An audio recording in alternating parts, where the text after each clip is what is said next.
a follow-up to what was a pretty good, interesting meeting with our federal partners from lots of agencies last time. Go to item number 11, federal IRC listening session of CHNEP member regarding 2024 hurricane recovery needs. And there's another slide on this, I believe.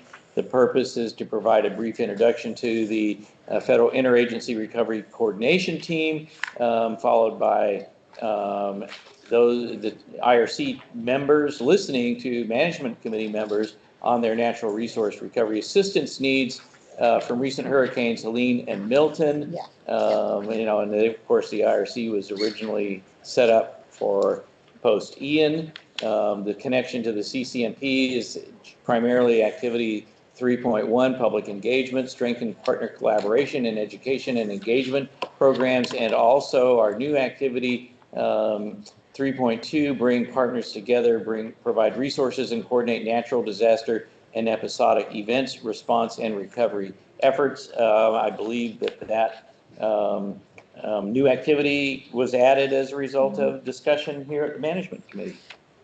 As I vaguely recall a year ago. Anyway, Greg, welcome. Thank you, Mr. Chair. Thank you, Jennifer, for inviting me to speak to the Coastal and Heartland National Natural Partnership. I appreciate being here today. I know some of my colleagues are on the line virtually, and I see some faces that I know Jim and some of the other folks as well.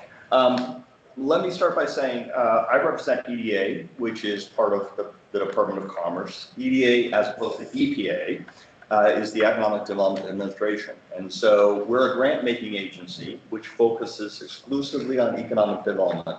And we have grant programs that help communities achieve their economic development vision during blue skies. And during hurricanes, we take on a role of supporting economic recovery and resiliency activities in impacted communities. So that's what we do. I'm the economic development rep for the state of Florida. So what does that mean? That means if you want to talk about potential funding for a project, you call Greg. I'm your point of contact at EDA for all things to do with grant funding. Now, let me give you some good news and some bad news and before I start the discussion about the Interagency Recovery Coordination framework. The bad news is hurricanes and natural disasters are messy. The good news is that we have a framework to deal with those multifaceted, complicated impacts through a means of bringing some structure and some order to the chaos through the National Disaster Recovery Framework and the IRC process. So the IRC process essentially is meant to bring subject matter experts across the federal government working in partnership with their state and local partners to help them navigate these complicated issues, of course. You know, when hurricanes hit Florida, I live in Florida, so I've been through many of them. You know, you've got workforce housing issues, you've got issues of flooding and impacts to national estuaries. You've got workforce development issues. You've got you've got critical infrastructure impacts. You've got all these cascading and compounding impacts. And so what the IRC tries to do is it brings together a host of a whole community approach to really start to nibble away at all these complicated things. I'm not going to read through all this stuff because I don't work for FEMA and I'm not going to read all this stuff there, but I'm just going to try to simplify it for you. So really the key thing here is that I want to leave with you is that the mission of the IRC is to support affected communities, define and achieve their recovery outcomes. Now, this is really important because, as Jamie was mentioning, she said she needs local buy-in for projects. As a representative of a grant-making agency, we need champions to take on projects, to lead projects, to to develop projects and to come to an agency like EDA or FEMA or HUD and say, this is a project we think is going to ameliorate some of these impacts, these externalities that we've experienced. So, but what's complicated in that is sometimes people are very much in the response mode. They're, you know, they want to get people back to work. They want to rebuild infrastructure. They want to deal with those things. What we try to do on the IRC side is to really look at that long-term recovery process, right? So there's a difference here. We're not talking about response. We're talking about long-term recovery. So it's helping people define what are some of those potentially priority issues that communities might want to move forward on, and to help them achieve their recovery outcomes. Next slide, please.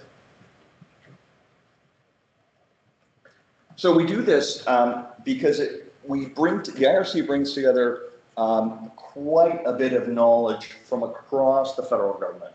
And I'll get into some specificity in a minute. But again, the intent of bringing this support across the federal government is to, as I mentioned, is to apply this whole community approach to recovery. You know, one agency can't do it alone. FEMA can't do it alone. They do this in partnership across the federal government. Next slide, please. So the benefits of the Interagency Recovery Coordination is to really provide tangible assistance to affected local governments, to states, local communities, tribal areas, and really help them achieve this outcome-driven strategic approach. So it adds some framework to this very complicated and very comprehensive process. There's enhanced coordination that takes place. And what we're trying to do is, as the federal government, we're here to provide support. We're not here to dictate to you what your priorities should be. Even though I live in Florida, I'm never going to dictate to Lee County, you know, or another agency or a local government what your priorities for recovery should be. Those are things that are determined locally. And why are we here today? We're here today because I would consider this an initial listening session. We're here to listen and ferret out some of those issues. And Jennifer, I know on the 23rd, we're going to come back and meet with you, and that's going to be a detailed listening session. And we're working with Margaret's group at the Southwest Florida Regional Planning Council and with Jennifer Cotto-Salisbury's group at Central Florida Regional Planning Council to host recovery workshops with those two agencies.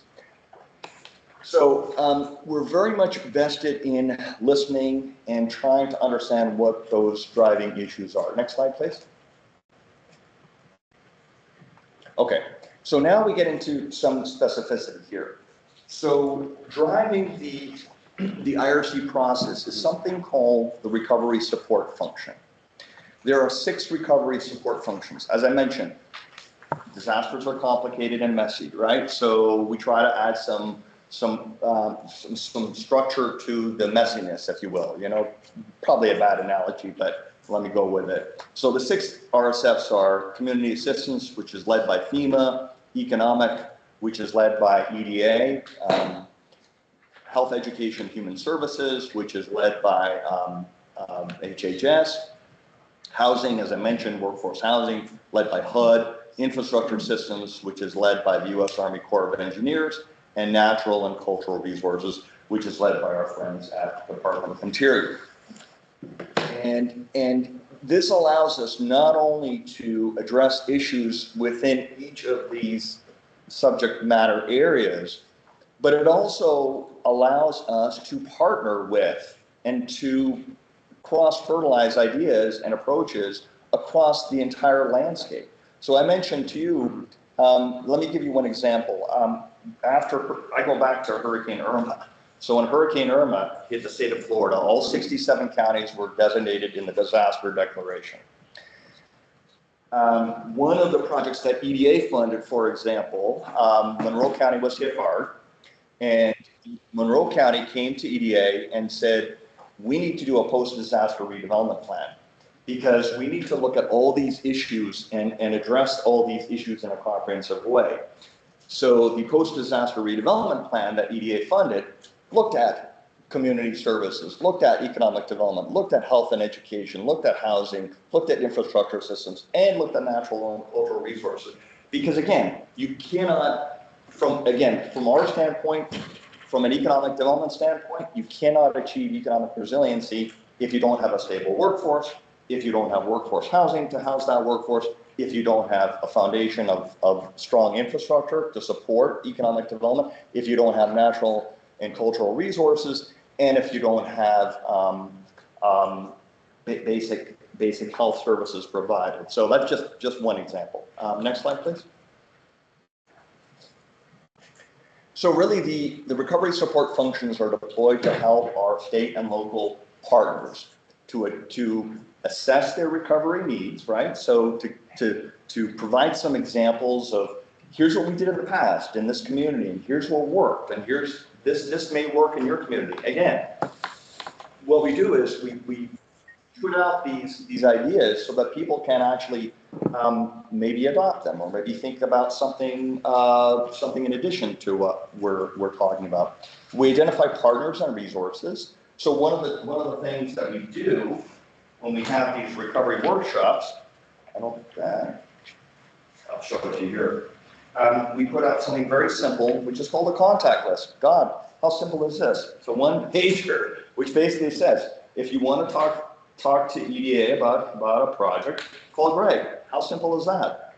You know, this shouldn't be complicated. And so we have a list of all the agencies and the contacts here. What we're going to be doing as we have these recovery workshops, and I know, Emily, you might be on the line there with our contract support with EDA. We're going to be adding some QR codes to these, so people can actually use their phone, click on the hyperlink, and start to think about the different projects and programs that we have available. And the last part is plan and implement recovery projects. Okay, so we cannot plan and implement recovery projects until we find a champion. Champion means someone who can move forward to suggest a project, and like good federal agencies, like my friends at DOI, we like to see regionally impactful projects, right? And we like to see projects that cover a larger geographic area. Jim was talking about that a little bit. We can't do one-off projects, you know, in every community across the country. It's just not going to happen. So to the extent that it's possible, we like to be able to spread our resources as far and wide as we can and to address all the needs. So when I come back to this notion about champions, that could mean the Southwest Florida Regional Planning Council. Our friends there could say, hey, Greg, this is a project we want to do. We want to help our 6 counties achieve some recovery and resilience. Here's how we're going to do it.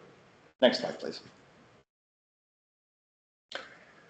And so the RSF services really provide a whole host of services: technical assistance, resource coordination, planning support, regulatory guidance, capacity building, information sharing.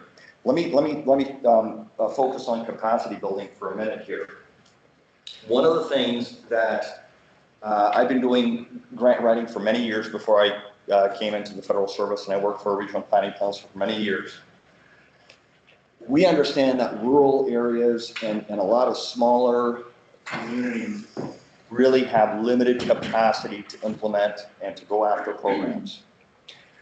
So that's why EDA, for example, relies on our friends at the regional planning councils. There are 10 regional planning councils across the state of Florida, all 67 counties, our member jurisdictions within amongst those 10 regional planning councils, and they're the tip of the spear for us. So they help to define what some of those regionally impactful issues are. They call me and say, hey, Greg, this is an issue that's bubbled up. Is that something potentially that EDA can sink their teeth into? Possibly, yes. And so they're basically our eyes and ears on the ground. And so when Jim calls me, I know that he knows what he's talking about, because I don't live in Jim's region. I live in Southeast Florida. So I kind of know what's going on in Southeast Florida, but I don't always know exactly what's going on in Southwest Florida. So what I want to leave with you here today is that I know the issue with the federal government is, oh my God, you guys are so bureaucratic and so cumbersome and so complicated, and you've got so many different levels. Yes, we do. But at the end of the day, we do try to mobilize this framework to provide the kind of efficient and effective structure to help people move forward. Okay, let me get to the other piece of good news, because I mentioned good news. So the good news is the IRC structure. The other good news is, as you all know, Congress has appropriated a significant amount of disaster supplemental resources to address national disasters that occurred in 2023 and 2024. EDA, my agency, for example, is going to be allocated 1.5 billion. Let me put that in perspective for you. We're about a $400 million agency on an annual basis. So we're going to get basically a 4x, something like that, 4x. So that's huge. And what I would also say to the people here and to our communities that might be online is, what we say at EDA, and I think this goes for a lot of the other agencies too, use this disaster as an opportunity to create a better future for your communities, whether it's through your focus on natural resources here, whether your focus is on housing, whether your focus is on economic development. The overarching word is resiliency.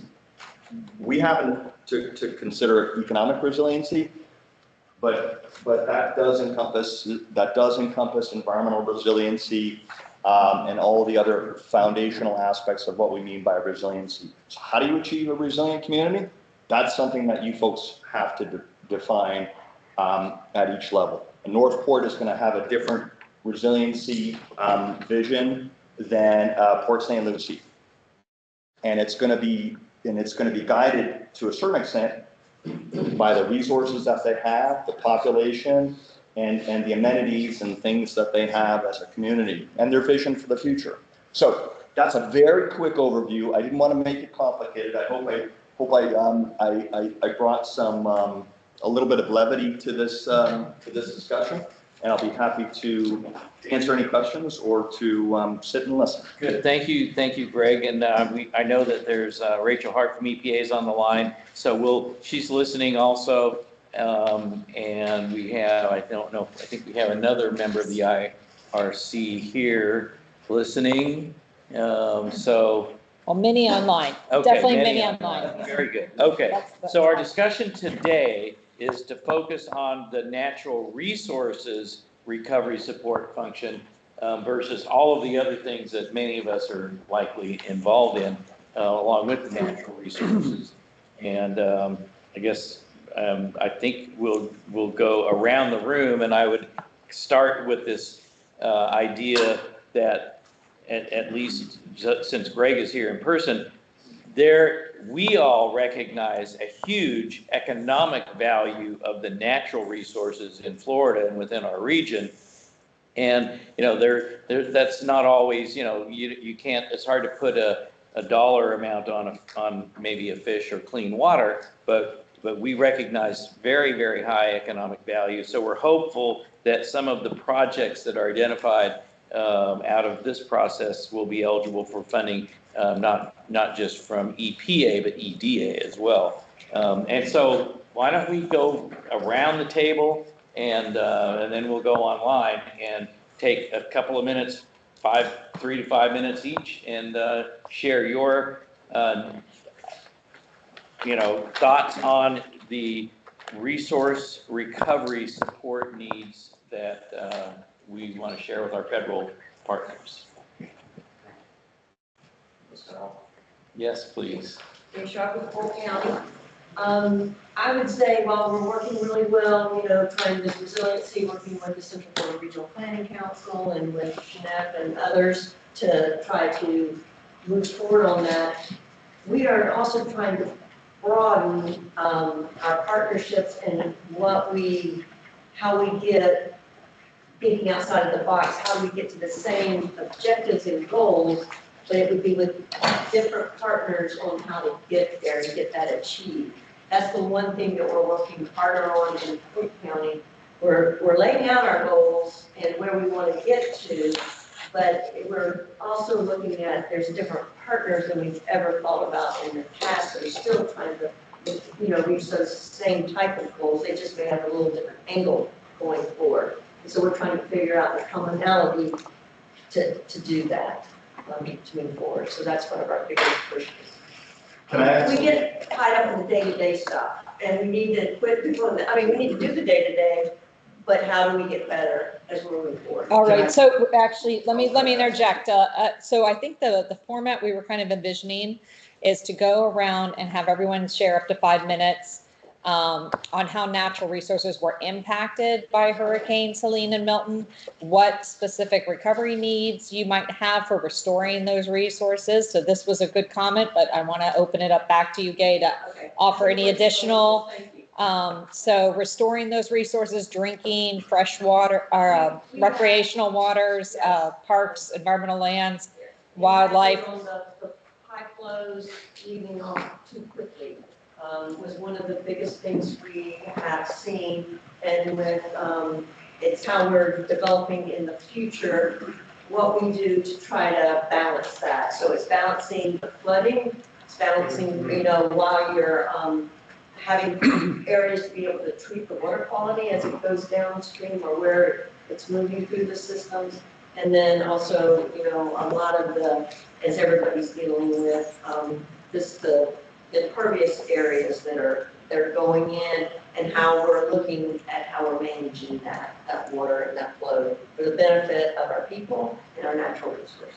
And just to add to that, like. A lot in the Peace River area, yes. We speak now for us, we were greatly impacted by that. And we're seeing our ag communities slowly disappearing, which we're providing that function for us and how we're working in that direction to try to keep people in ag or keep those lands functioning in that capacity and what we're doing. So that's our biggest thing. It was one, when it happens like this, it opens your eyes very quickly.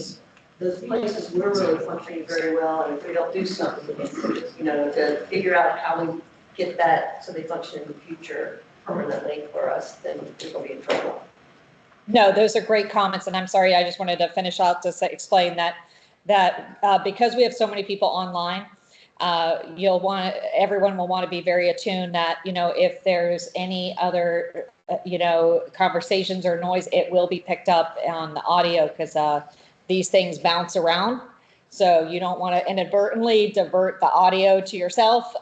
So just be aware of that. We do have a lot of people that are listening online. The IRC members are just listening today. What we're going to do is we're going to write up comments that we're hearing from you. We have different scribes taking copious notes right now, and we're going to provide that in writing to the IRC members for them to be able to review and provide specific written responses and contacts to address any resources or people that they can direct you to continue that conversation or to get information or resources around what your needs are. And we will then email that once we get that information. We will then email that, as we did with Hurricane Ian, back to all the members. So we are going to not take questions until we have had a chance to make sure that every member has been able to give comment within our allotted time frame. And if we do have some time after that, then we can go to a discussion or questions, but we want to make sure that everybody, both online, we do have some members online as well, and in the room has at least 5 minutes to give comment. So with that, I didn't want to cut your time short, Gay, because I don't think you've used your 5 minutes. So I want to turn it back to you, but I just wanted to give you more context as to what to expect and how we're handling this today.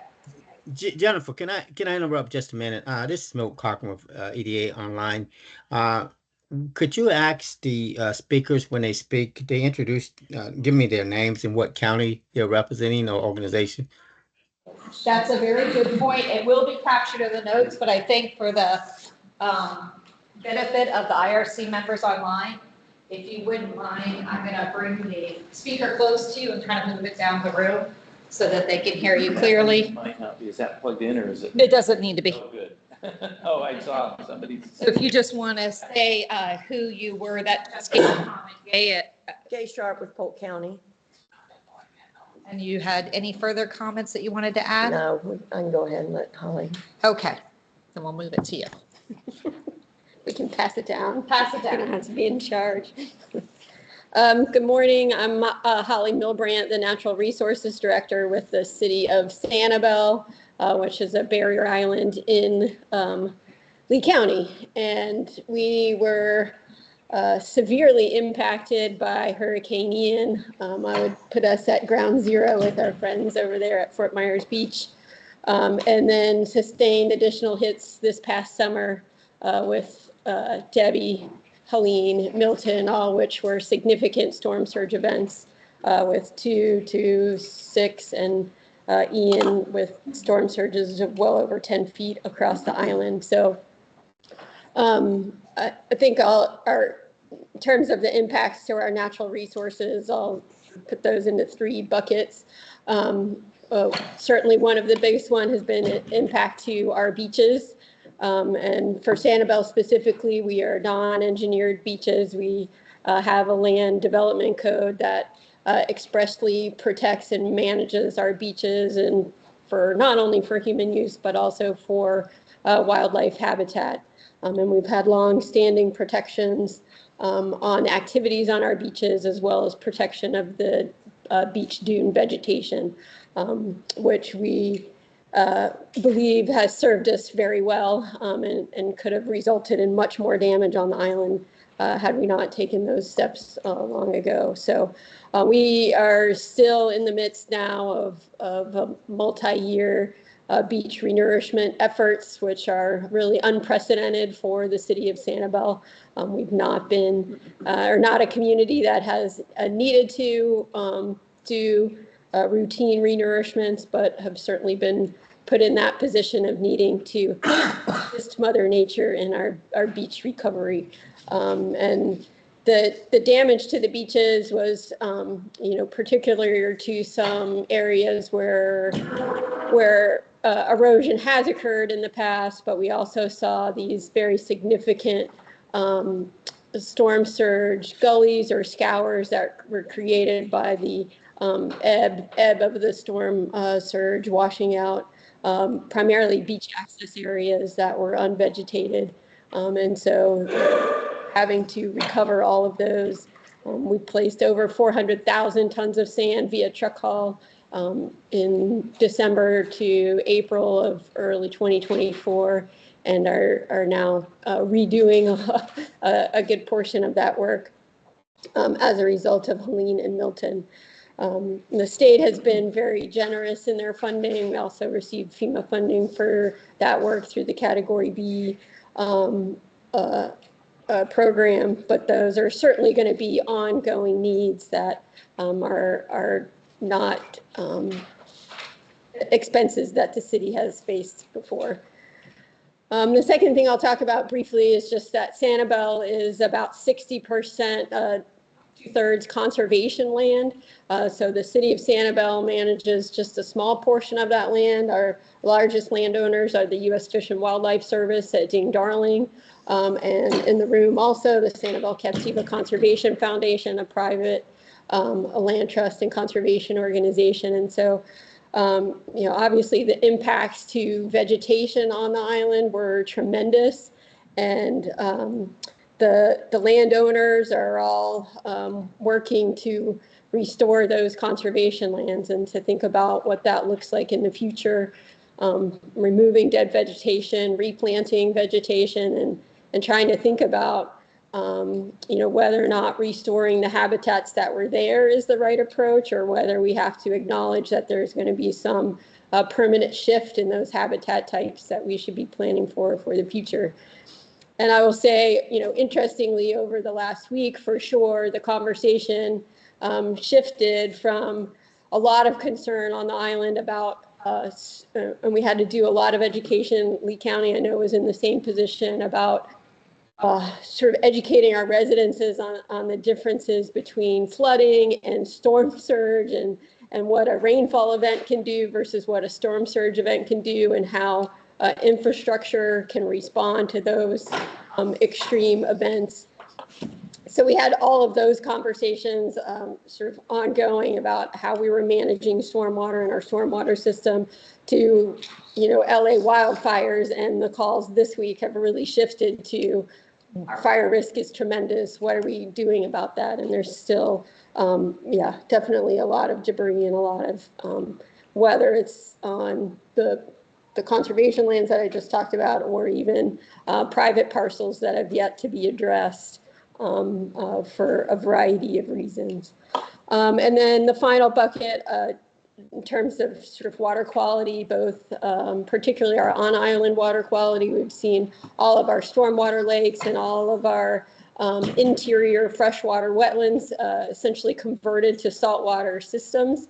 We've been monitoring that through since Ian, with a partnership with the Sanibel Captiva Conservation Foundation. We were starting to see some of our water bodies returning to freshwater conditions 2 years after Ian, but then both Helene and Milton sort of reset us back to ground zero on that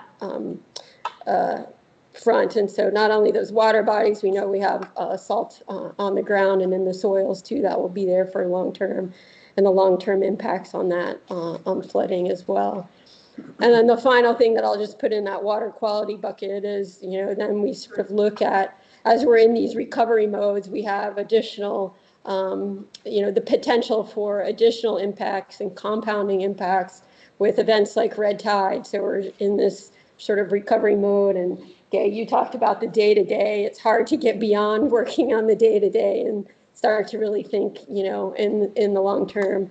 And then these other sort of compounding events that still go on, regardless of where we are in our recovery process, that can really impact the economic recovery of a city. So in terms of our accommodations, we were, I think, getting close to maybe 30% of what we had pre-Ian and our post-Ian recovery, and then significant setbacks again because of Helene and Milton. So still really challenging conditions on Sanibel.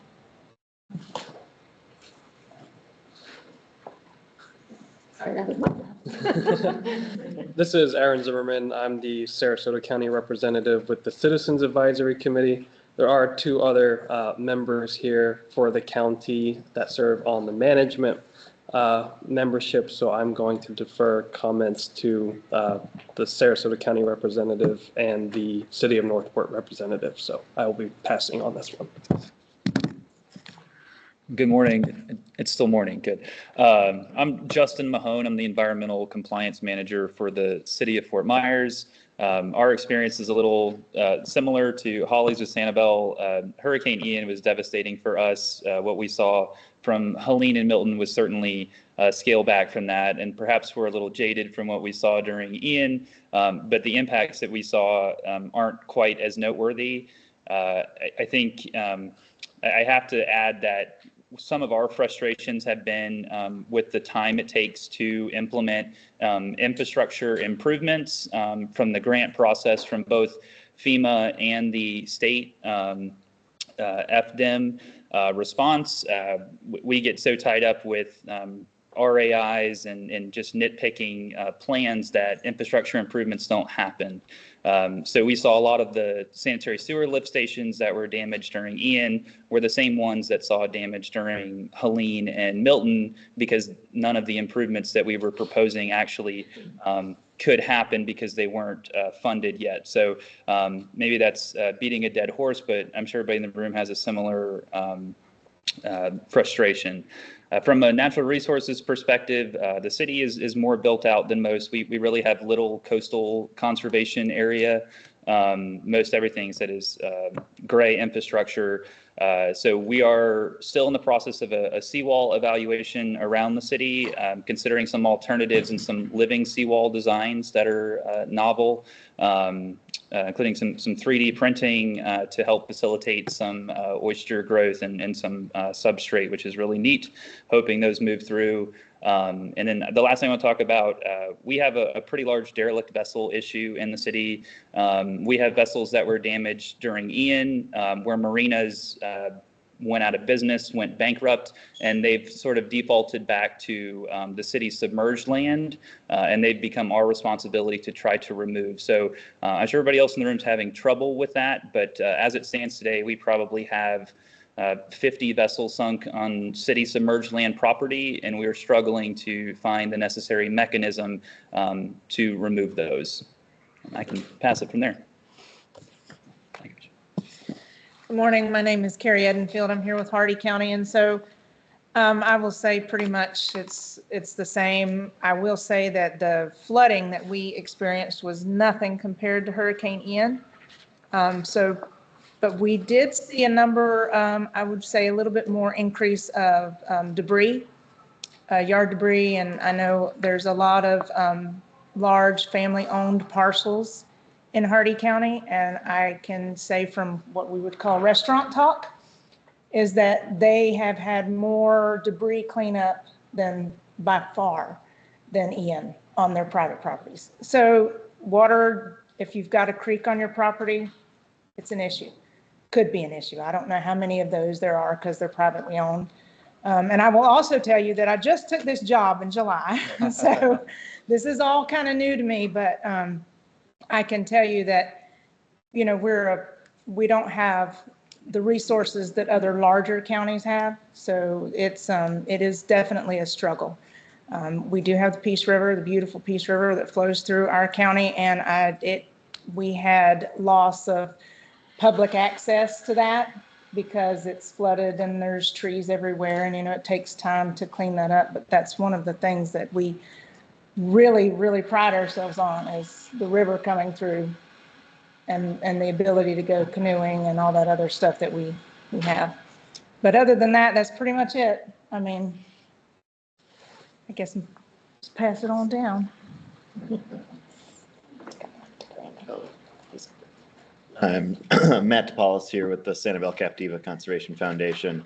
We work very closely with the city of Sanibel, so a lot of the impacts I'm seeing are the same ones that Holly's already talked about.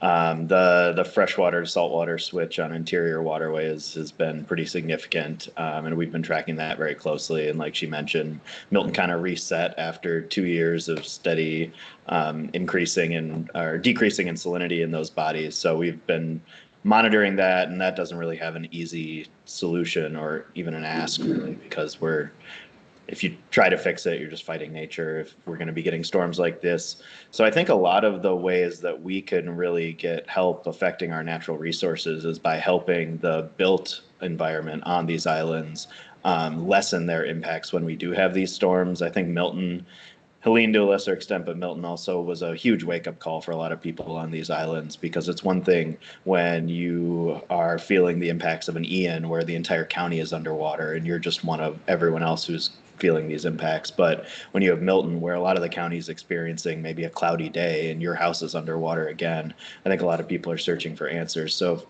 the more these communities can have support in adaptation strategies that prevent their homes from becoming detritus in some of these storm events, the more we can have support for communities of raising buildings, of supporting infrastructure improvements, of getting, not so much on Sanibel, but in surrounding areas, getting off of septic onto sewer, and integrating mitigation strategies into that as well. If we can make sure that lift stations have power when the grid is down from backup solar generation or something like that. There's a lot of opportunities out there to make it so that we can support our natural resources by not adding to the problem when these storm systems are passing through. Just if I'm putting out wish lists, I think permitting issues are perennial on these issues. Anything we could do to expedite permitting of conservation projects, of implementing living shorelines, of replanting seagrass, of helping to expand oyster beds. That's something I'm hearing a lot from our volunteer arm and our marine lab as well, of just the sheer force that's necessary to move forward with these permitting is always slow. But and I'll just add, everything that Holly said also applies to my observations as well. Hey, Chad Schutz, Town of Fort Myers Beach. So, yep, same issues. Luckily with the beach, we're about a third of the way through our restoration or renourishment project. We had that in the pipeline before Ian and got it permitted shortly thereafter. And that's underway. So that's an important economic driver for recovery for us. I think fisheries is something both recreational and commercial. The shrimping industry is just outside of Fort Myers Beach jurisdiction, but it's important socioeconomic value to the community of Fort Myers Beach. And then, of course, the recreational fishing and just, the water quality goes into that.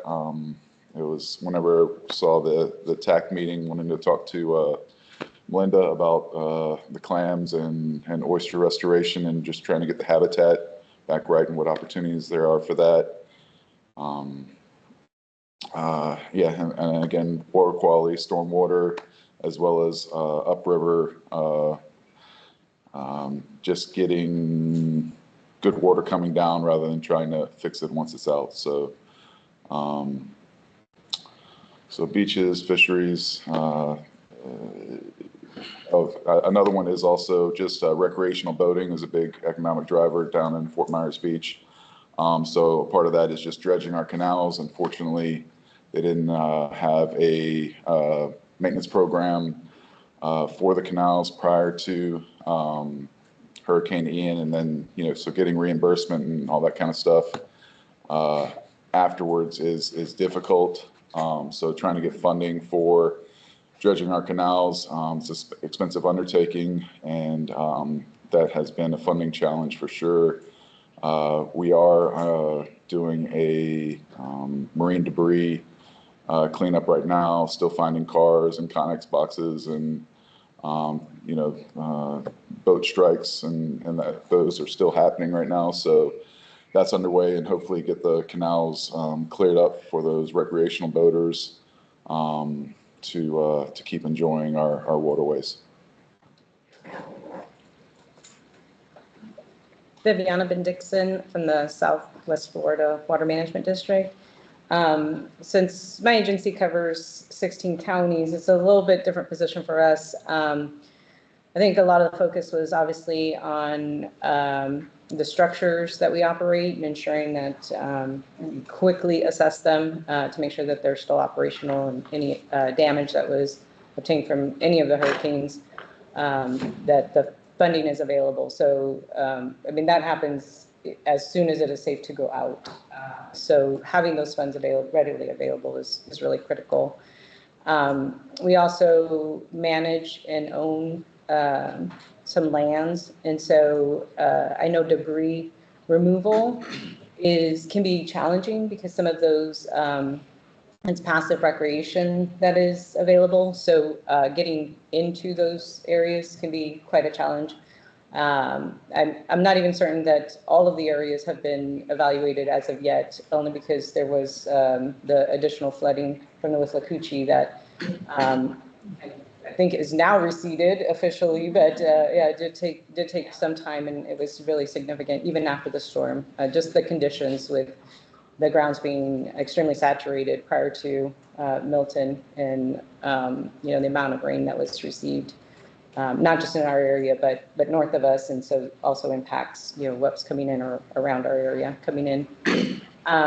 And talk about parks, environmental lands, and then drinking and recreational waters. So we also have a small water quality contingency that was stood up after Ian. That was part of the discussion of not looking at necessarily public safety standpoint, but environmental health and sampling for that. And so we have a small contingency that is available to sample on a as requested basis. So I think it would be great to beef that up. We are seeing some really interesting results after Ian and after Helene and Milton about recovery and DO in those waters. And so it would be good to beef that up. But I think for us, we are also responsive.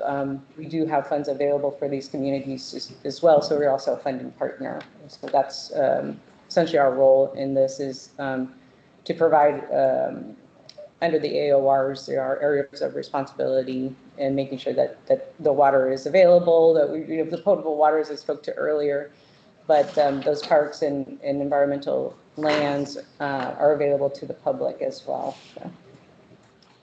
Deanna, do you mind passing back to Brandon and seeing if we can, then we'll continue on. Great. Thank you for.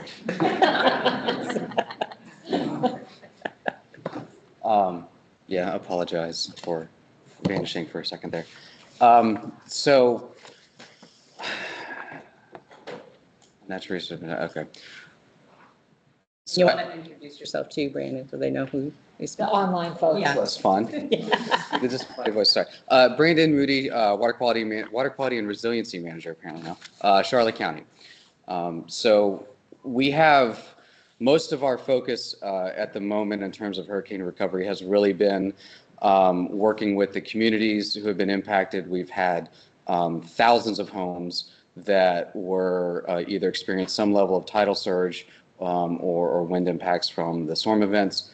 And that's really been kind of our biggest hurdle right now is and entire neighborhoods and swaths were basically flooded out and either lost their homes or they were substantially damaged to the point that they're going to have to be rebuilt. So it's dealing with the financial aspects of that, the 50% rule. A lot of these are older communities that were built back in the 50s and 60s, and so they're basically at sea level. And so now they're going to have to be elevated and just dealing with the financial realities of that. From a natural resources perspective, there's a couple things that we're kind of reviewing and also thinking about and then looking to plan for. Number one, this was a good opportunity to look and see how natural systems do act as buffers and barriers for surge events. Just to kind of dovetail with some of the earlier conversation about the water line measurements, the county did as other counties do too, a ton of that.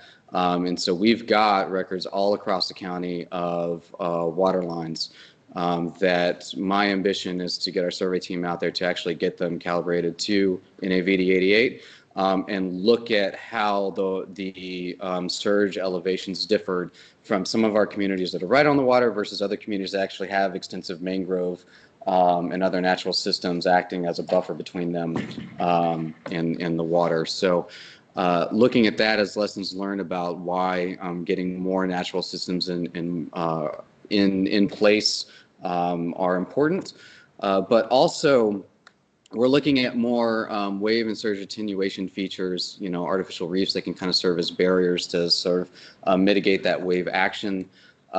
We are kind of pulling together sort of the proposals for implementing more of those in the area.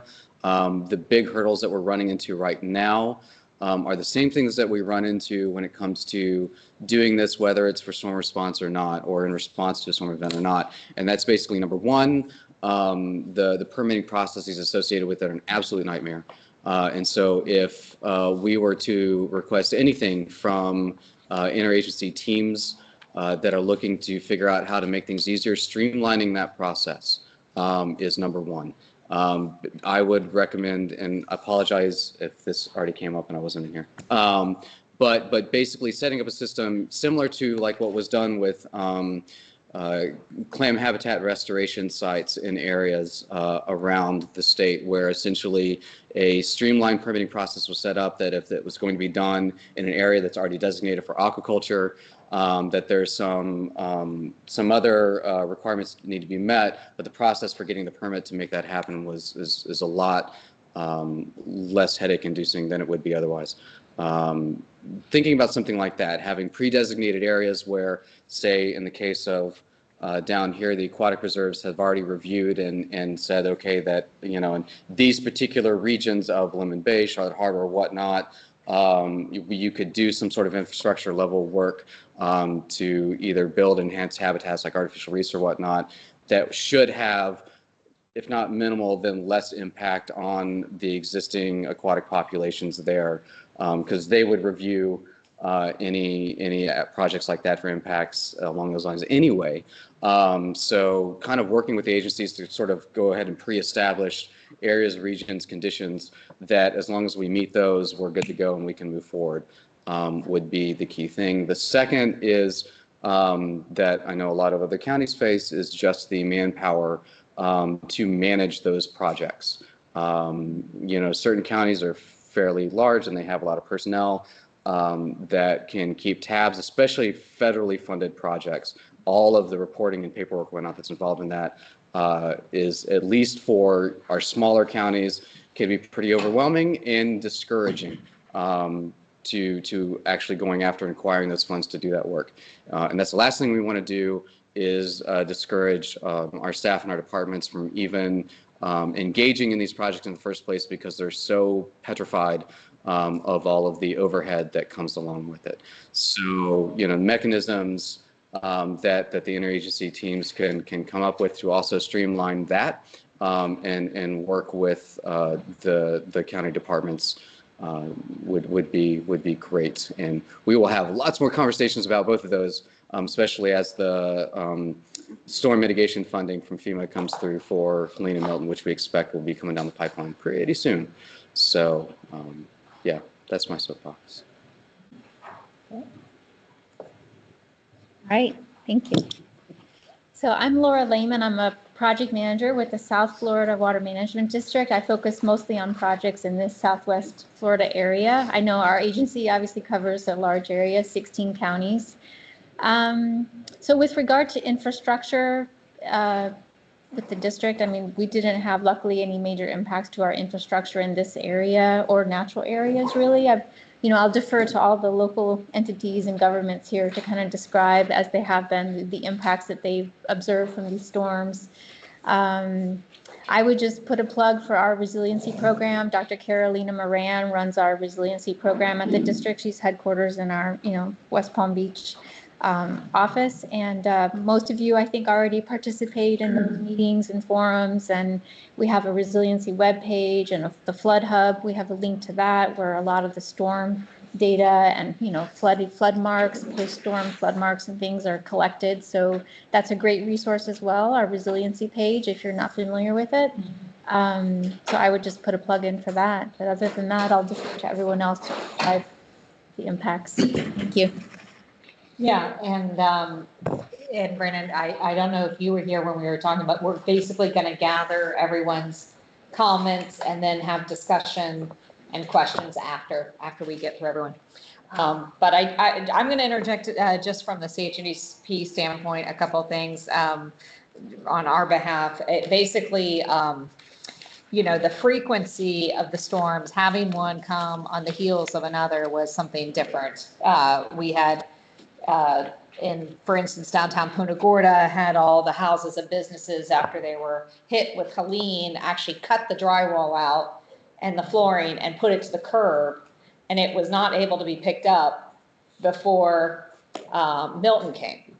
And so all that debris ended up getting launched into the harbor and into the Peace River. And so now we have a real mess to try to clean that up. And we saw historic surge levels, even in downtown Punta Gorda, higher than Ian. So it just really depends, these storms, like where they hit, how fast they move. We didn't get the rain this time. We didn't get the wind, but we got the surge because we were on the south side with Milton. Whereas in Ian, it passed right over us. So we got all the wind, but not the surge. So we've really learned from a regional standpoint, because we cover 6 counties, that these events are unique and each one informs our thinking for the next one. And so that's what we're trying to track and put these pages to digest, because there really is a lot to unpack and kind of thinking. And that's what we're hoping we're doing today too, is listening and processing, kind of learning from each other and processing what we have learned. Because sometimes you don't even have time to reflect to realize you have learned some things, and we have made some advancements, but there's still a lot to be done. And then I guess the other thing I would mention is, for us, we are natural resource focused, but for us, as was mentioned earlier by our co-chair, There is no delineation between the environment and the economy in this area. We are tourism based, we are real estate based. People move here and visit here because they love the water, the wildlands, the wildlife. And what you're hearing may not sound like what you're used to, you know, because we're focusing on natural resources, but it really is tied to small businesses. I mean, there are countless small businesses, you know, who depend on, who are fishing chartermen and, you know, who are tied to the fisheries. And then there's also things you're hearing that you may not tie together, like red tide.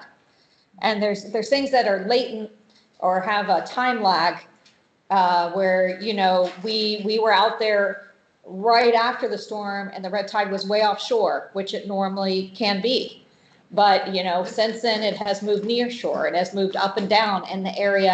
And so there is a connection that we actually just recently co-authored a paper between the nutrient loads that come off and fueling these longer, more severe red tide events, which then impact businesses and our economy. So it's all like, if you just connect the dots, it's all tied together. And I think that, you know, what we're doing at the CHGP is just the natural resource element. And we are going to work with the RPCs to cover the other elements like agriculture, aquaculture, small business, communities, standards, and things like that. But, you know, for us, we want to make sure that natural resources isn't lost in that conversation, because it is so integral to these other things. People, their quality of life here, whether they want to even stay, whether it's worth rebuilding. Part of it is this community still a place I want to live? You know, is it still that beautiful? You know, and you hear the bays and the rivers are filling up with dilapidated boats from hurricane after hurricane, and we can't get them out. I mean, it is degrading the quality of life for the people who live here in this part of Florida, and it is affecting us economically and our visitorship and our tourism. So I think, you know, we want to get ahead of this time. And we really appreciate the Interagency Recovery Coordination Team being online and here person to listen to us today. So with that, I'll pass the mic down to the next. Oh, Dave, of course you have to go. You're the own Okay. co-chair. I skipped the co-chair. You know, Dave Hutchinson, Executive Director of the Sarasota Manatee Metropolitan Planning Organization. We're focused on transportation planning and infrastructure and all aspects of that, but our long-range plan, which is the equivalent of the CCMP through our federally funded program, requires that, you know, we're consistent with other federally funded planning activities such as environmental, economic development, transportation, the full range. And so, you know, there's this hierarchy of plans that we operate within. And in resilience, everybody in this room has been working on resilience for a long time. And so it's not new to us, but to the general public and to those homeowners that are out there replacing their drywall or whose house just burned down in LA, you know, it's a relatively new awareness of resilience and what it means, and the fact that there's increased, you know, unpredictability, harder to determine risks. Insurance companies are doing, you know, I'd rather spend the money on some infrastructure to prevent a disaster than to pay the insurance companies who don't want to pay us anyway, and they don't have enough. So the whole idea of, you know, of the MPO's role, I thought I would explain a little bit. And we're planning to partner with the local agencies and CHNEP in this forecasting exercise and study that will, you know, really kind of take a whole new look. And the federal agencies have developed a lot of frameworks, and they've been very, very upfront and long range thinking. But then when it comes to actually implementing, you know, the programs and the grants, a lot of times, you know, it still takes forever and lots of red tape. So anything you can do to pass that message along. And then the other message, I guess, and I'm going to refer to an article that was in yesterday's LA Times, that it was titled, Why hydrants ran dry as firefighters battled California's deadly fires. And it talked about how their municipal water systems, are designed to provide water to homes and, put out one house fire at a time. And no one could have been prepared to fight these 100-mile-an-hour winds they experienced, some of which is, probably climate change related. I'll use those terms. And so they said that, the types of things that people could have done over the last few years, like in their case, they could have added more water storage in the hills, for example. But nobody really wanted to pay for it. It's expensive. Decisions about infrastructure investments are driven by population. In their case, that was one thing they could have done, but it's also very expensive. The land is expensive. The pipes are expensive. So to adequately mitigate or even fight wildfires like what they have seen, right now, he says, well, most people would probably say it would have been worth the cost of doing some of those things. We have the same thing. We're not trying to store water to fight fires. We're trying to store water so it doesn't go into our homes.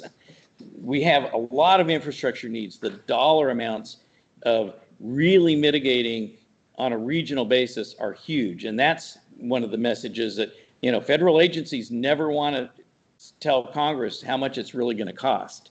But hopefully you'll help them understand that that's an area where we're going to need big investments. I sent Jennifer a link to that article because it's pretty interesting about, planning and infrastructure and how we make decisions. So thank you for your help. And if you have specific data that relates to, I think County of Sarasota is working on LiDAR for the whole county. I don't know if we're doing that for Manatee yet, but we have data needs and, money needs that are big. Can I speak to what you and Jennifer had said, Dave? Just if you don't mind, do you need the mic or? Yeah, you do. They won't hear you otherwise. Just take a second. Okay. So I appreciate the earlier comments, Jennifer, that you made about the natural systems. I'm an urban planner by background, so I'm very familiar with quality of life issues, obviously. And I'm very familiar with Florida's legacy economy based on, tourism, retail development, and agriculture. I mean, and so those are still important industries in Florida, and they will continue to move forward in the future. And there have been congressional allocations that have provided disaster supplemental funding for tourism restoration and things like that. Whether that's going to be sussed out in this disaster supplemental, I don't have any specific data about that, but there could be, right? And then to your point, Dave, absolutely, infrastructure is critical. What we see at EDA, and I'm sure I can speak to other federal agencies, when we talk to communities about infrastructure projects, we ask them to incorporate resilience principles in the infrastructure itself.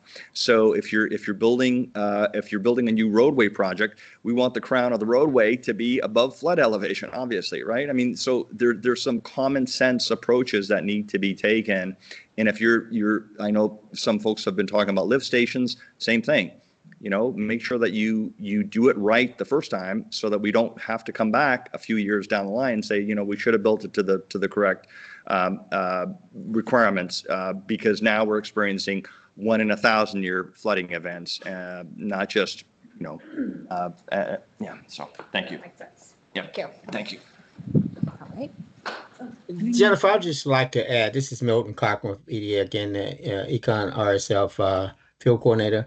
I'd just like to add what Greg has said and comment on Dave's comment about the recognition that with these repeated events, that I think the communities are seeing how they're so interlinked and tied together, and a broader, much skills approach to resolving some of these systemic problems. I think we're glad to see that the region is probably ready to take that approach.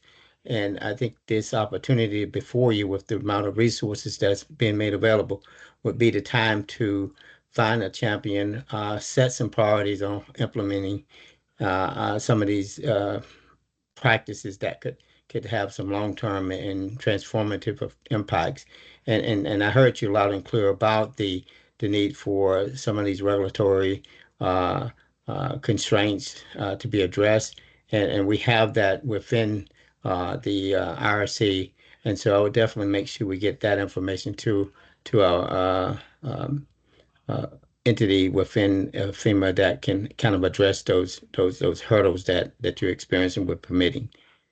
That's all I wanted to add. Thank you. Thank you. And we're going to resume with the member comments now with Sheila. Hi, Sheila McNamara, Central Florida Regional Planning Council, Regional Resilience Manager. CFRPC covers Polk, so you've already heard from Gay, Hardy, so you've already heard from Carrie. I'm sorry, did I get that right, Carrie? I know you're new.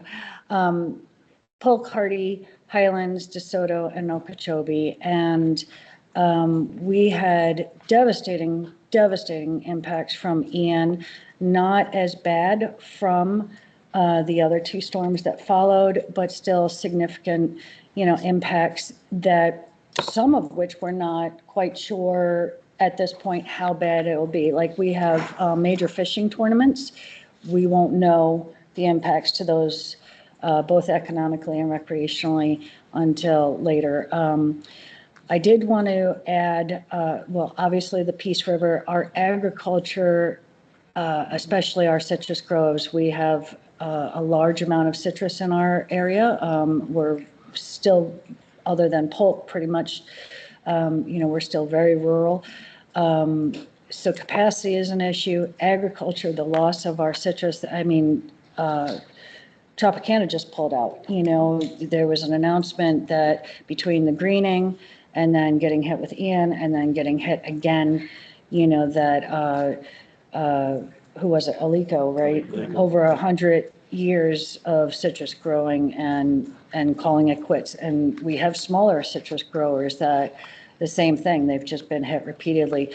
So the big concern with that, especially on the Lake Wales Ridge region, is that will be developed and then, we will have impervious surfaces and more problems. You were mentioning just a second ago about elevating, and we just had a meeting that CHNEP came to, Jennifer was there, and the new codes, we have properties that are now being flooded by the new code requirements for properties to be elevated, and those properties being elevated are now flooding the existing properties. So that's a major concern. The underserved populations, or I shouldn't say underserved necessarily, but underprivileged areas that just can't access things on a normal basis, and then you add flooding or extreme weather events, and it just is without vehicles, without other transportation options, they just can't access those things. So that's a concern. As far as environmental, like I mentioned, and each of the ladies had previously talked about the Peace River. I mentioned the agricultural impacts and the fishing tournaments.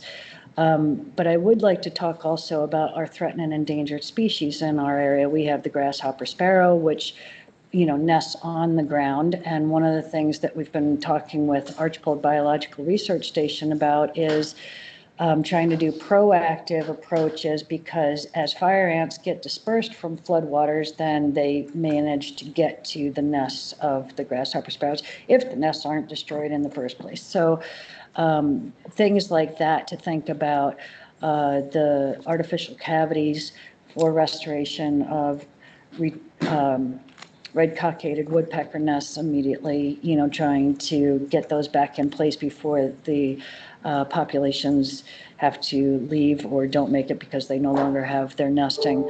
I also wanted to bring up, in talking to Archibald, they had some major devastation, but the good news was the nature-based systems that they had in place worked wonderfully. The bad part was these last storms came with the most tornadic activity that we've seen in Florida and if ever, so they had tornadoes that took down some of the buildings and that On sort the of thing. East Coast. Yes, yeah. Yeah. So here we are, we're all focusing on the flooding that's happened from Ian and the later storms. And now you've got to add in tornadoes, which was never something that I thought about with Florida. I've always thought about hurricanes, high winds, and flooding. I haven't really thought about tornadoes, but now I am, Oh, and I did want to mention that one project that CFRPC is undertaking now too, that I think will be of big benefit to the counties that we serve, is working with UF, and they will be looking at parcel by parcel data and modeling for us on water quality and water storage capabilities on a parcel by parcel basis throughout our CFRPC region. So that will just be another tool for looking at progressing.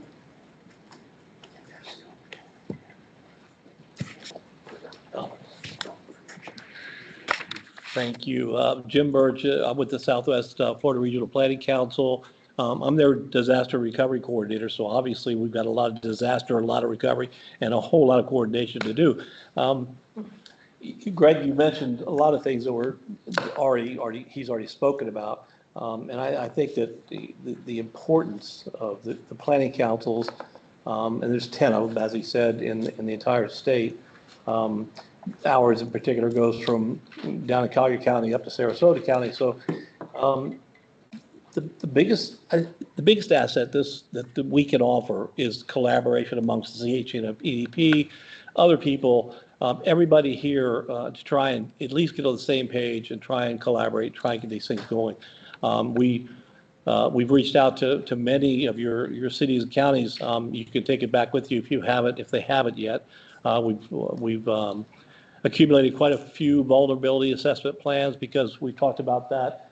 We know that's, for us, it's a different grant, but it has a lot to do with Helene and Milton. I mean, everything to do with it, everything to do with water quality. It's on and on and on.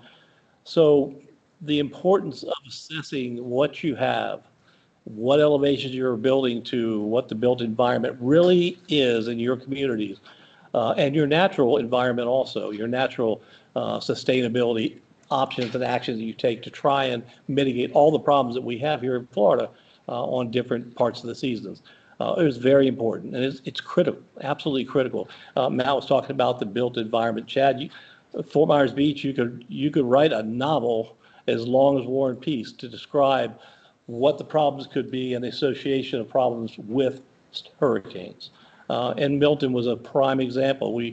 We're recovering from Ian. We're just now getting here, and here comes Milton with huge surges that created big sand problems. Of all things, sand problem more than water.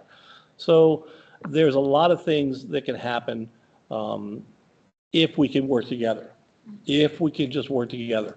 Left hand and right hand in Southwest Florida historically has not gotten together. We need to do that. We just need to do that. And as a planning council, we're here to help. We've been here to help forever. We will continue to be here forever to help. And any of you, including CHNEP, we welcome you into our fold. We would like to have your help, your manpower, your expertise, certainly your spirit and your inspirational value. So, to everybody, again, my phone's always available. I've got a bunch of business cards. I'll leave them here with Jennifer. Greg, thank you for coming down. And, I don't know if Milton's still on the line, but considering, Milton, you have the same name as one of these storms that are giving us problems. So you're in this for many, many reasons, including your name. So to all of you, thank you all for being here. Thanks for inviting me here, Jennifer. It's very, very nice to be here. It's an eye-opener to hear everybody's problems and issues. They're all different, but they all stem from the same problems. And the problems, of course, in many cases are let's build a little more wisely. Let's try and think about what we're doing a little bit more. Some of the things that happened to us in the past continue to happen to us in the future because we just aren't taking time, and we don't have the time to take, but we must find the time to try and figure out how to mitigate some of the problems we've had in the past so they don't keep reoccurring over time, because time is money, and time will certainly, catastrophic time is catastrophic money, so we want to avoid that as well. So on to the next. That's all I wanted to say was thank you all for being here, and I'm here to help. Hi, Jamie Willanen, Florida Fish and Wildlife Conservation Commission. My agency is obviously statewide, and my position with the Aquatic Habitat Conservation and Restoration section is regional. So I too will defer to the more specific regional experts in the room that know exactly what happened to their resources. But I do think that where my section can be helpful is later down the road in assisting with developing these restoration projects, funding these restoration projects to help kind of assist recovery efforts, improve resiliency for anything, mangroves, seagrasses, oysters, anything of that nature.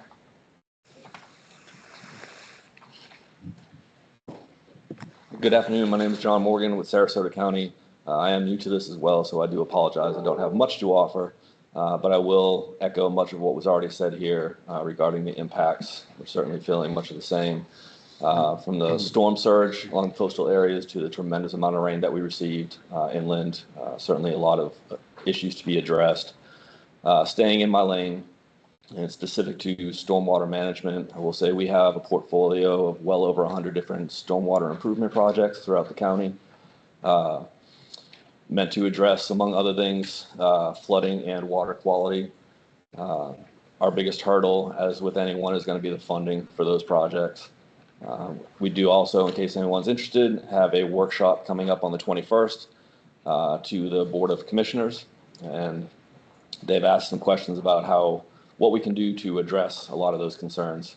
So we'll be presenting, I believe we have about 30 different options to present to them, anywhere from code changes to, as David mentioned, LiDAR, using that as a tool as well. So that will be on the 21st, sometime in the morning, and presented to the commission if anybody's interested. Thank you. Good afternoon, Stefan Califf, City of Northport Natural Resources Manager. I am echoing what some of our members have already said. I do appreciate this platform and this opportunity for each of us to share their problems, concerns, issues, and recommendations. Many times we get in a bit of a bubble of our own work in our own field. And this is very important that we're able to share and learn from each other. So as far as the City of Northport, I will vent for a few minutes. We have some stormwater conveyance concerns. There were some blockages throughout the Myakkahatchee Creek. There's some other blockages that our Public Works Department is working on. Obviously, the sedimentation issue that is present, but not as impactful as some other communities, what they've experienced. But I wanted to mention that some of the most severe natural resources impacts that we understand, and of course there are some that we still don't understand the scale of as of yet, but the ones that we do, as far as I see, are pertaining to our canopy. So the City of Northport, it's different than some of the coastal communities, obviously, and one of the biggest concerns for our community is the canopy impacts. So the most significant and severe ones were due to Hurricane Ian. This year we were fairly fortunate, but nevertheless, just the physical impact on our canopy has been devastating, in my opinion. And some of that prolonged impact due to tree damage, where their defense mechanism has been impacted, and eventually we see some of our slash pines suffering years after Hurricane Ian. So the other indirect one is simply the fear of our community for large trees that are near their property. So we keep receiving complaints how trees are now perceived as risk, direct risk to their health and safety. And that includes perfectly healthy native Florida trees. And that's a huge concern, because just like other communities, we need to find that balance between making people feel safe and, of course, protecting our canopy with the tools that we have available.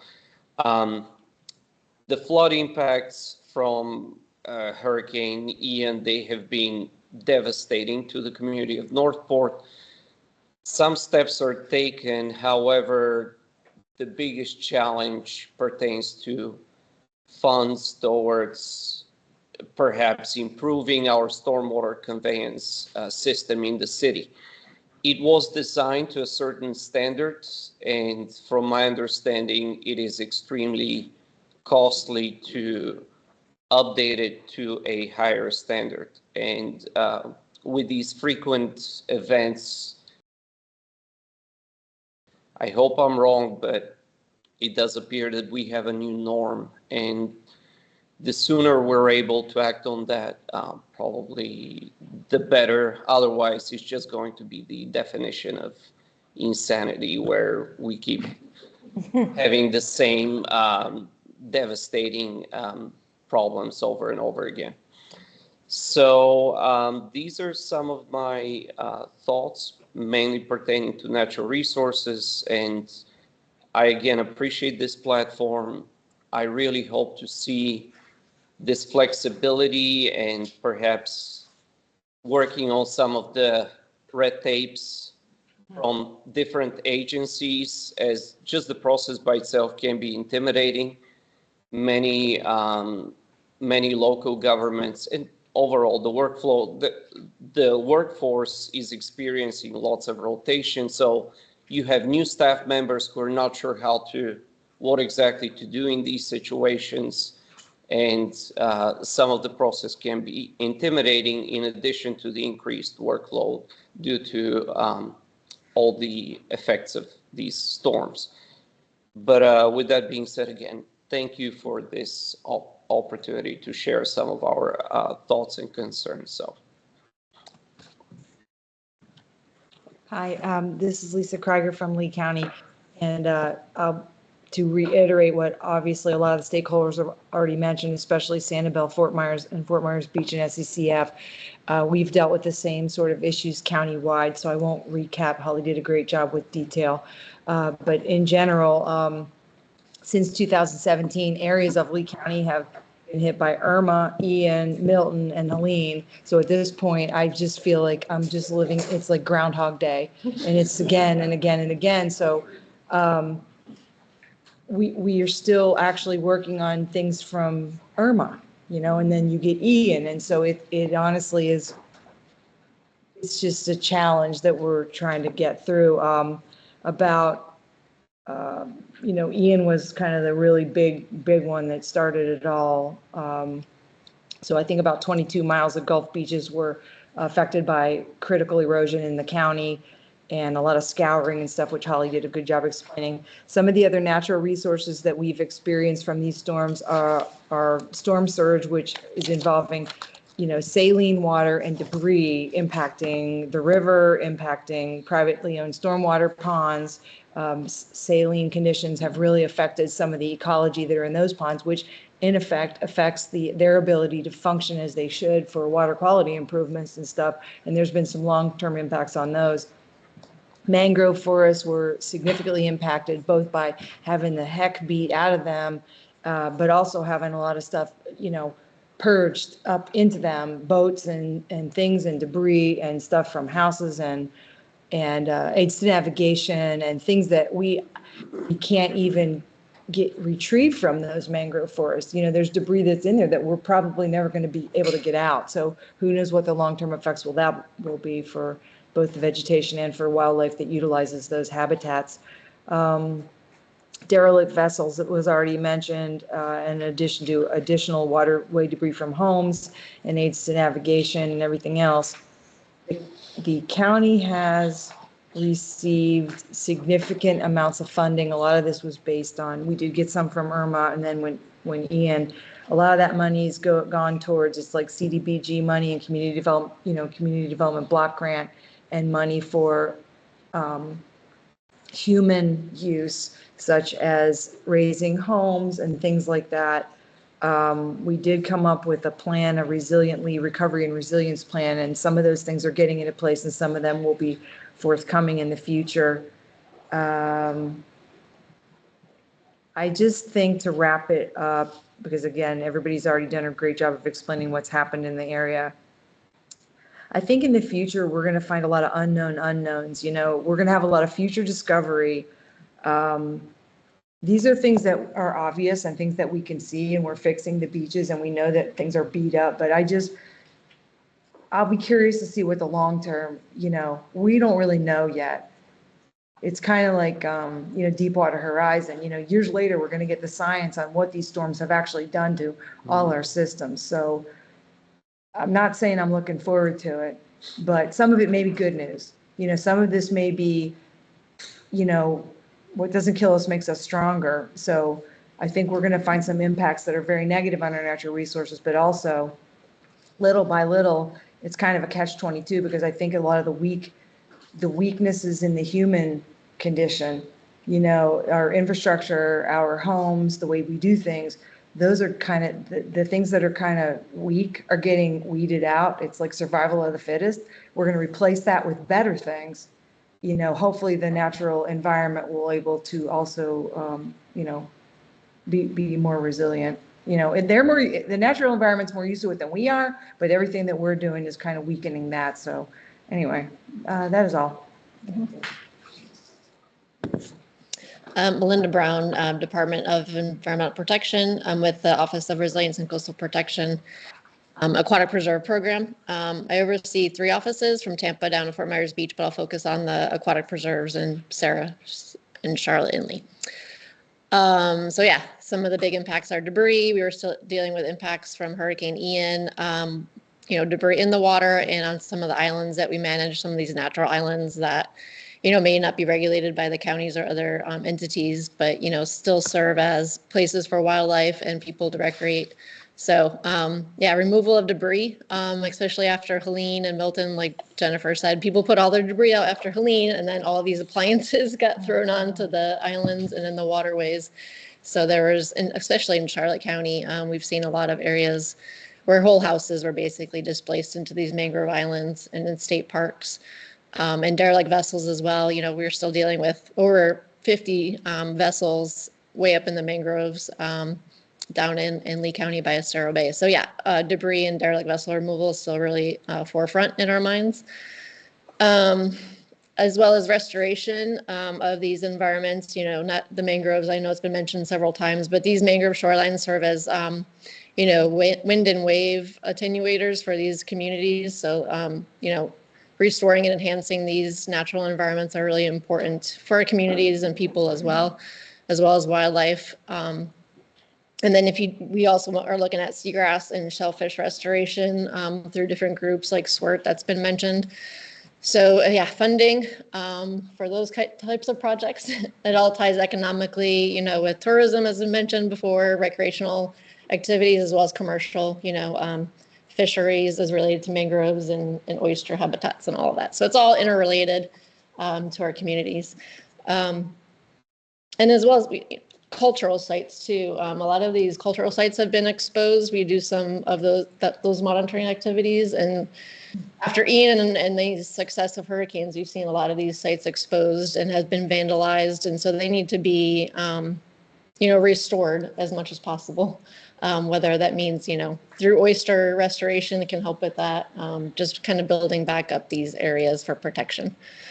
And land acquisition, I think, would also be really helpful.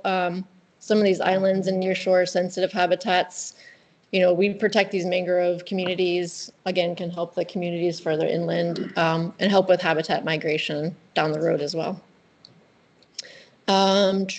Infrastructure improvements will help with water quality coming into the aquatic preserves. We always see a degradation of water quality after these events. We need further research on that as well, especially with concerns of Vibrio. And I guess the last one is staffing. Maybe this is the new norm, but we were hired on to do these certain activities, and then we're dealing with these episodic events year after year. And so, staffing to help with these additional activities, managing grants, especially if we can do restoration activities, would be really important. I think that's it for my. Okay, I'm Chris Ramon. I'm a project manager at Peace River, Minnesota Regional Water Supply Authority. And I've been with the authority for less than a year now, so I can share a little bit of I know that during Ian, from what I've heard, that I know that we have a 6 billion gallon above ground earthen dam reservoir, and there was considerable wave action that occurred during that hurricane, which was, as I'm told, kind of like hovering right over that reservoir. But not only that reservoir, of course, but a lot of our facility was resilient and withstood that. Thankfully, just some minor damage from Ian, and then with Milton and Helene, really the impacts there related to lot of trees down, tree debris. And that impacts us, not as much on the operations, the water treatment side, but also especially related to the recreational opportunities we have on our reserve land adjacent to us. So again, having those areas open and accessible for folks that want to come horseback riding, going on the trails and such. So that's how it impacted us. For those storms, and in particular, some of the things that we look at.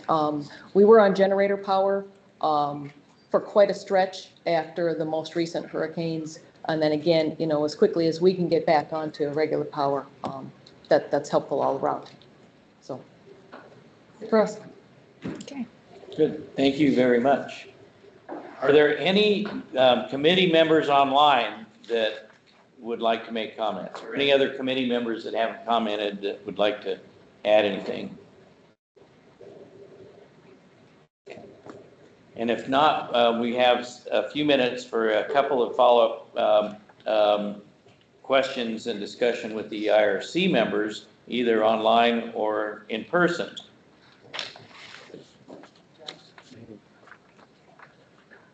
Oh, Brandon. One Certainly. follow-up question, if I may.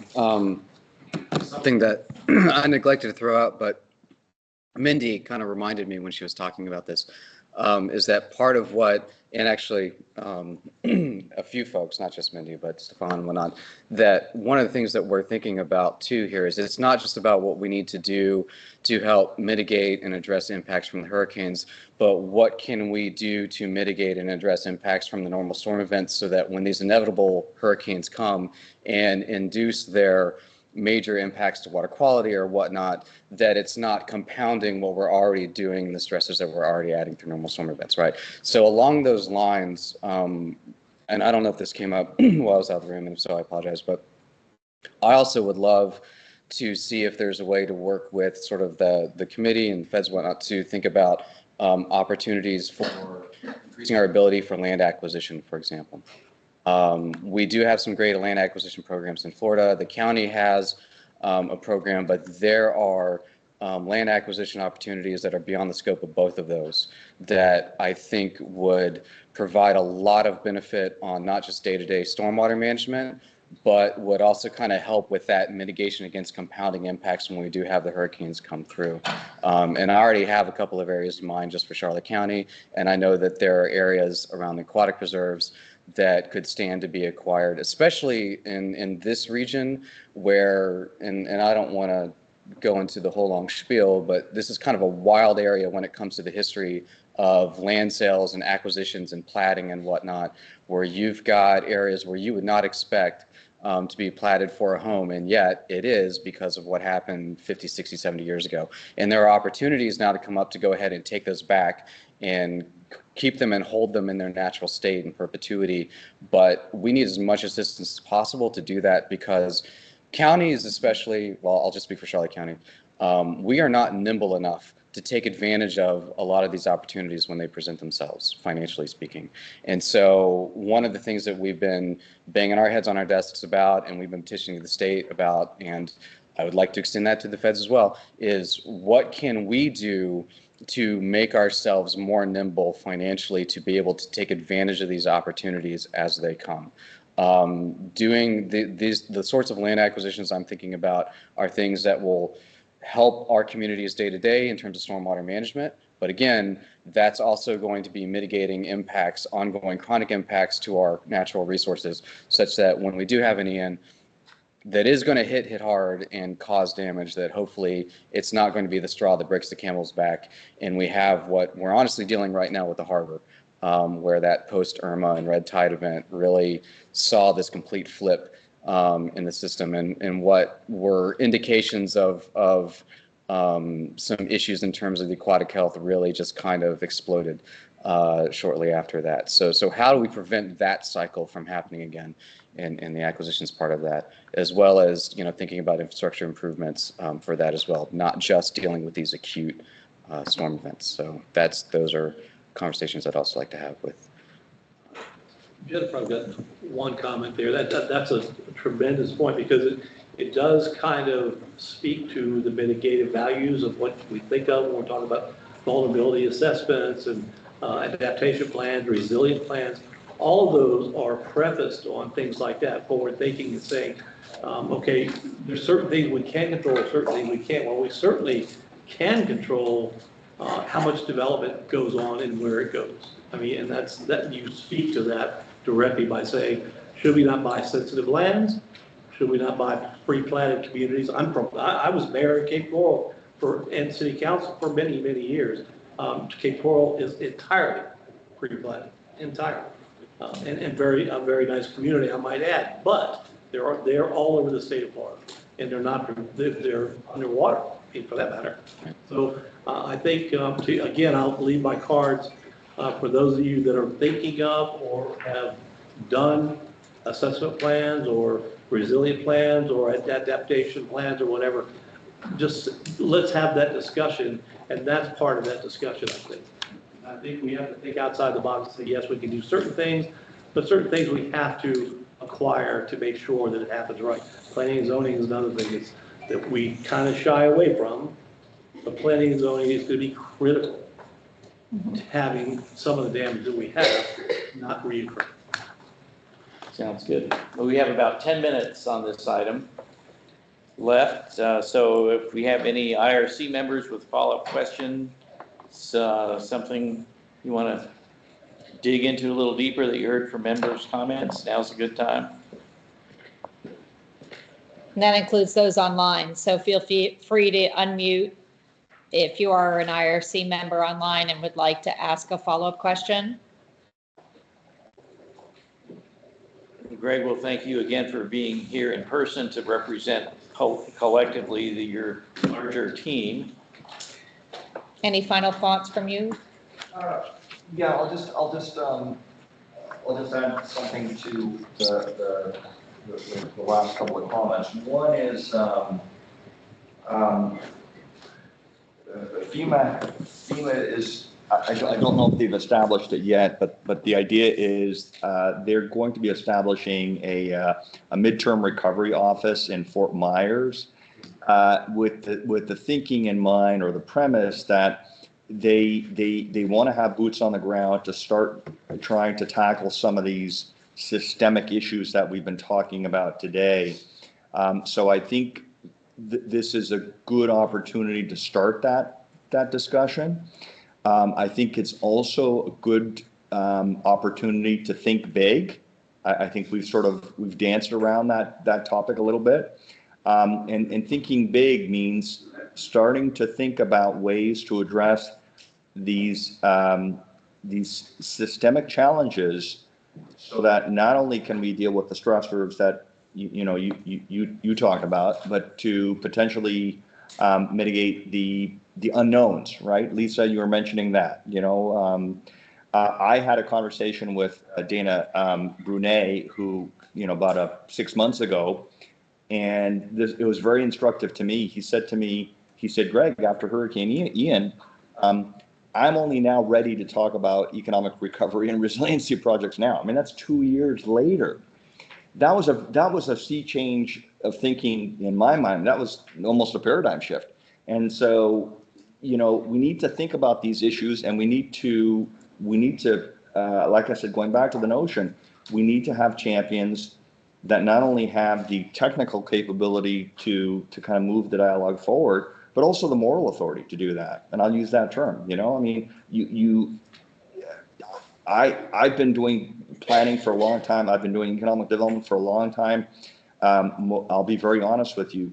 Most people can essentially keep about 5 very complex ideas in their head at any one time. So we tend to get overwhelmed very easily. But my message is, move these ideas forward and think about ways. I know you have Resilient Lee, the task force, and so obviously some good ideas came out of that. HUD provided that $1 billion to Lee County. So again, use these opportunities to think about these big ideas, these big solutions. We at EDA, and I'm speaking for my federal family here, we look to the local folks to come up with these innovative solutions. We don't have the solutions. I mean, we have ideas, we have our own ideas, and certainly we can bring case study examples to bear and things like that. But ultimately, you folks know your regions better than we do. We're here to provide support, provide case study examples, and we're ready to have that dialogue with you all. So, part of it is speaking truth to power, right? I mean, you guys are all professionals like I am. You need to talk to your councils and your commissions and move the dialogue forward as much as you can, right? So those are the things that I'll leave with you folks. We're ready to have the dialogue. I live in Florida. I'm not going anywhere. So I know my colleagues at FEMA and the other IRC members, we're here to help, we're here to listen, and we're here to provide any and all resources that we can. And we're looking for those innovative ideas and possible solutions. And going back to the first point that I made, looking at projects that are regional in scope. I used to work at Palm Beach County. God forbid that I cross my county boundaries on occasion. So I know I worked in local government. So, I appreciate the fact that we have to address regional solutions to regional problems. So that I'll just leave those parting thoughts with you folks. And I appreciate the opportunity to be here today. And thank you for having the whole team here today and me here today. So thank you. Thank you.